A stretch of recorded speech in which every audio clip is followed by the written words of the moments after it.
ಕರ್ನಾಟಕ ಜನತೆಗೆ ನಮಸ್ಕಾರ ನಮಸ್ಕಾರ ನಮಸ್ಕಾರ. ನಾನು ನಿಮ್ಮ ಶಿವಶಂಕರ್. 10 ವರ್ಷದಿಂದ ಈಚೆಗೆ ನನಗೆ 1 ಕೋಟಿ ಸಾಲ ಆಗಿತ್ತು. 1 ಕೋಟಿ ಸಾಲ ಆಗಿತ್ತು. ಆ ಸಾಲದಿಂದ ವಿಮುಕ್ತಿ ಹೆಂಗೆ ಪಡೆಯೋದು, ಏನು ಮಾಡೋದು ಅಂತ ಯೋಚನೆ ಮಾಡ್ತಾ ಇರಬೇಕಾದ್ರೆ ನನಗೆ ಸಡನ್ನಾಗಿ ಒಂದು ಐಡಿಯಾ ಹೊಳಿತು ಬಿಟ್ರಿ.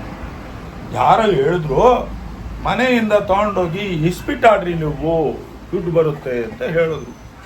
ಇಸ್ಪೀಟಲ್ಲಿ ಅಷ್ಟೊಂದು ದುಡ್ಡು ಬರುತ್ತದ, 1 ಕೋಟಿ ಸಾಲ ತೀರಿಸ್ಬೋದಾ ಅಂತ ನಾನು ಇಸ್ಪೀಟ್ ಆಡಕ್ಕೆ ಹೊರಟೋದೆ. ಇಸ್ಪೀಟ್ ಆಡ 50,000 ರೂಪಾಯಿ ಆಡಿದೆ, ಅದು 1 ಲಕ್ಷ ಬಂತು. ಇಲ್ಲೊಬ್ಬನು ಒಂದು ಐಡಿಯಾ ಕೇಳಿದೆ, ನಾನು ಇಸ್ಪೀಟ್ ಆಡಿದೆ ಮಗ, 50,000 ಬಂದು 1 ಲಕ್ಷ ಬಂತು. ಅಣ್ಣ ನೀನು ಗ್ರೇಟ್ ಅಣ್ಣ, ನೀನು ಇಲ್ಲ ಒಂದು ದೊಡ್ಡ ಐಡಿಯಾ ಕೊಡ್ತೀನಿ ನಿನಗೆ ಅಂತ. ಏನಪ್ಪ ಅದು ಐಡಿಯಾ? ರೇಸ್ಗೆ ಹೋಗೋಣ, ರೇಸಲ್ಲಿ ಆಡ್ತು ಅಂತ ಹೇಳಿದ್ರೆ ಒಳ್ಳೆ ದುಡ್ಡು ಬರ್ತದೆ ಅಂದ. ಸರಿ, ನಾನು 3-4 ಸಲ ರೇಸ್ಗೆ ಹೋದೆ. ಅಲ್ಲೂ ನನ್ನ ಮಗಂದು 50,000 ರೂಪಾಯಿಗೆ 1.5 ಲಕ್ಷ ಬಂದ್ಬಿಡೋಣ ದುಡ್ಡು.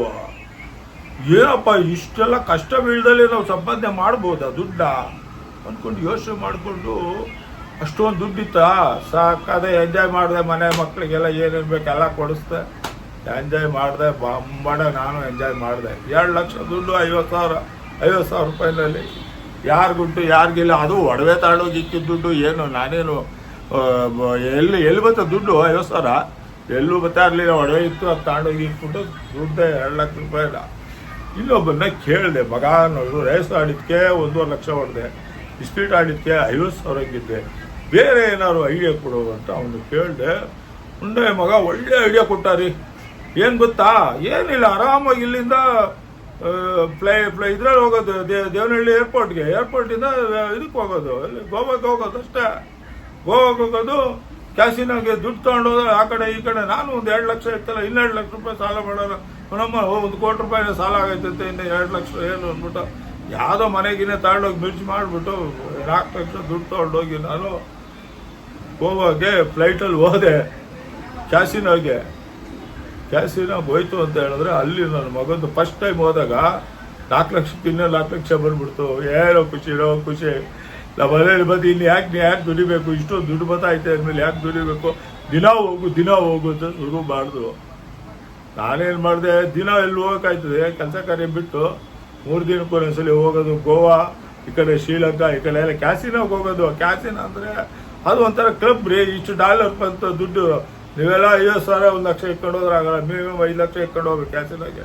ಅಲ್ಲಿ ಹೋಗಿ ಟೇಬಲ್ ಮೇಲೆ ಆಡಿಸ್ತಾರೆ. ಬಂತು ಅಂದರೆ ಇಷ್ಟು ದುಡ್ಡು ಬಾಚ್ಕೊಂಡು ಬರ್ಬೋದು. ನಾನು 1 ಕೋಟಿ ಸಾಲ ತಿರ್ತದೆ ಅಂತ ಹೇಳ್ಬಿಟ್ಟು ಸಂಪಾದನೆ ಮಾಡ್ಕೊಂಡು ಒಂದು 5 ಲಕ್ಷ 10 ಲಕ್ಷದವರೆಗೂ ಸಂಪಾದನೆ ಮಾಡಿದೆ. ನಮ್ಮನ್ನು ಒಂದ್ಸಲಿ ಹೋಗೋದು ಬೇಡವಾ, ಎಲ್ಲ ಓದಂಗೆಲ್ಲ ದುಡ್ಡು ತಗೊಂಡು ಹೋದಂಗೆ ಬತ್ತಲೇ ಇತ್ತು. ಫ್ಲೈಟಲ್ಲಿ ಹೋಗಿದ್ದೆ, ಫ್ಲೈಟಲ್ಲಿ ಗಗನ ಸಿಕ್ಕಿಯರೆಲ್ಲ ಒಳ್ಳೊಳ್ಳೆ ಊಟ ತಿಂಡಿ ನಾಷ್ಟ ಎಲ್ಲ ಕೊಡೋರು. ಏನು ಆರಾಮ್ ಬೆಳಗ್ಗೆ ಹೋದರೆ ಸಾಯಂಕಾಲದವರೆಗೂ ಆಟ ಆಡ್ಕೊಂಡು ಮತ್ತೆ ಅಲ್ಲಿಂದ ಫ್ಲೈಟ್ ಹತ್ತಿದ್ರೆ ದೇವನಹಳ್ಳಿ ಏರ್ಪೋರ್ಟ್, ಅಲ್ಲಿಂದ ಸೀದಾ ಮನೆಗೆ ಬರ್ತಾಯಿದ್ರು.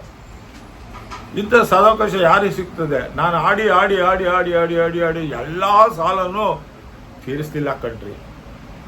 1 ಕೋಟಿ ರೂಪಾಯಿಗೆ ಮತ್ತೊಂದು ಕೋಟಿ ರೂಪಾಯಿ ಸಾಲ ಆಯಿತು.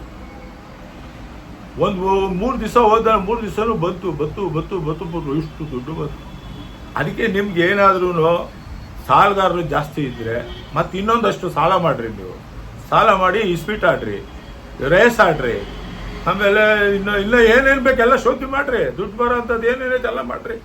ಗೋವಾಗೆ ಹೋಗ್ರಿ ಬೇಕಾರೆ, ಗೋವಾ ಫ್ಲೈಟಲ್ಲಿ ಹೋಗಿ, ಫ್ಲೈಟಲ್ಲಿ ಗೋವಾ ಕ್ಯಾಸಿನೋ ಇದೆಯಲ್ಲ, ಅಲ್ಲಿ ಹೋಯ್ತು ಅಂತ ಹೇಳಿದ್ರೆ ಎಲ್ಲ ಸಿಗುತ್ತೆ, ಪ್ರತಿಯೊಂದು ಸಿಗ್ತದೆ.